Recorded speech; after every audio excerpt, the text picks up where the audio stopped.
ಜಿಲ್ಲೆಯಲ್ಲೂ ಮಳೆ ತನ್ನ ಆರ್ಭಟವನ್ನ ಮುಂದುವರಿಸ್ತಾ ಇದೆ. ಪ್ರಮುಖವಾಗಿ ನದಿ ಪಾತ್ರದ ದೇವಸ್ಥಾನಗಳು ಕೂಡ ಜಲದಿಗ್ಬಂಧನಕ್ಕೆ ಒಳಪಟ್ಟಿದೆ. ಹೇಮಾವತಿ ಜಲಾಶಯಕ್ಕೆ ಒಳಹರಿವಿನ ಪ್ರಮಾಣ ಹೆಚ್ಚುತ್ತಾನೇ ಇದೆ. ಸಕಲೇಶಪುರ ಪಟ್ಟಣದಲ್ಲಿರುವಂತಹ ಹೊಳೆಮಲ್ಲೇಶ್ವರ ದೇವಾಲಯ ಕೂಡ ನೀರಿನಿಂದ ಆವೃತ ಆಗಿದೆ, ಮುಳುಗಡೆ ಆಗಿದೆ. ದೇವಾಲಯದ ಬಾಗಿಲನ್ನ ಬಂದ್ ಮಾಡಿದೆ ತಾಲೂಕು ಆಡಳಿತ. ಭಕ್ತಾದಿಗಳ ಪ್ರವೇಶಕ್ಕೆ ತಾತ್ಕಾಲಿಕ ನಿಷೇಧವನ್ನ ಈ ಮೂಲಕ ಹೇರಲಾಗ್ತಾ ಇದೆ.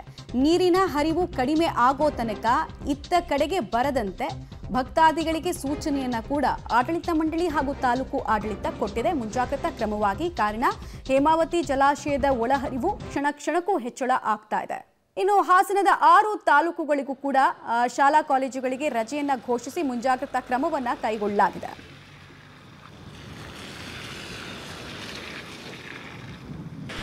ಜಿಲ್ಲೆಯಲ್ಲಿ ಒಂದು ವಾರಗಳ ಕಾಲ ಭಾರಿ ಮಳೆಯಾಗಿತ್ತು. ಅದಾದ ನಂತರ 2 ದಿನಗಳ ಕಾಲ ಕೊಂಚ ಬಿಡುವನ್ನು ನೀಡುತ್ತೆ. ಇದೀಗ ವರುಣ ಮತ್ತೆ ಅಬ್ಬರಿಸ್ತಾ ಇದ್ದಾನೆ. ವರುಣನ ಅಬ್ಬರಕ್ಕೆ ಹಾಸನ ಜಿಲ್ಲೆಯ ಜನತೆ ತತ್ತರಿಸುವಾಗಿದೆ. ಅದರಲ್ಲೂ ಮಲೆನಾಡು ಭಾಗವಾದಂಥ ಸಕಲೇಶಪುರ ಭಾಗದ ಜನತೆ ಮನೆಯಿಂದ ಹೊರಬರಲಾಗದಂಥ ಒಂದು ಪರಿಸ್ಥಿತಿ ನಿರ್ಮಾಣವಾಗಿದೆ.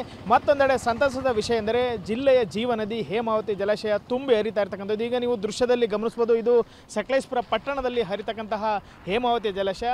ಹೇಮಾವತಿ ಜಲಾಶಯ ಏನು 37 TMC ನೀರು ಸಂಗ್ರಹ ಸಾಮರ್ಥ್ಯವನ್ನು ಹೊಂದಿದೆ. ಈಗ ಸಂಪೂರ್ಣವಾಗಿ ಹೇಮಾವತಿ ಜಲಾಶಯ ಭರ್ತಿಯಾಗಿದೆ. ಸಕಲೇಶಪುರದಲ್ಲಿ ಹರಿತಕ್ಕಂತಹ ಹೇಮಾವತಿ ಜಲಾಶಯದ ಪಕ್ಕದಲ್ಲೇ ಹೊಳೆಮಲ್ಲೇಶ್ವರ ಸ್ವಾಮಿ ದೇವಾಲಯವಿದೆ. ಈ ದೇವಾಲಯದ ಆವರಣಕ್ಕೂ ಈಗ ಹೇಮಾವತಿ ನದಿಯ ನೀರು ಪ್ರವೇಶವನ್ನು ಮಾಡಿದೆ.